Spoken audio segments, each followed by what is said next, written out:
Greetings, fellow pilgrims. The events of the past week confronted every peace and democracy-loving South African with the purest picture of the dangers of economic deprivation.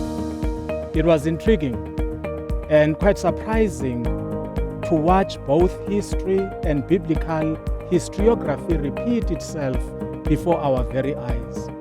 History should have taught us that a socio-economic system that elevates a certain sect of society and condemns another always ends in violence. The liberation of the Hebrew slaves from the crushing hand of Pharaoh was no less than violent. So was the Peasant Revolt and the French Revolution. South Africa has a closer case with the violence that spanned the apartheid years. All these encounters have in common a people willing to resort to violence in a state of economic desperation.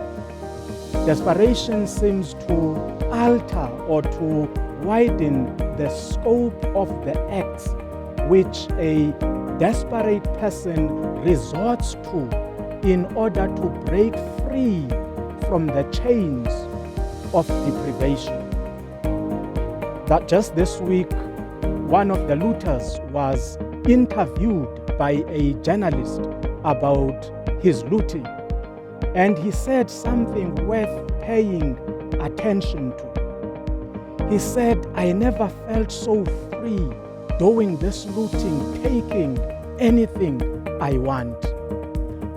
While this is pure criminal, one cannot be oblivious to the fact that there is really a person that can protect a system that continues to violate and to exclude. So whereas there is a case to be made for the end goal of violence, but Jesus poses a challenge to the very natural notion of the end goal of violence. Jesus was rejected violently. He was killed violently.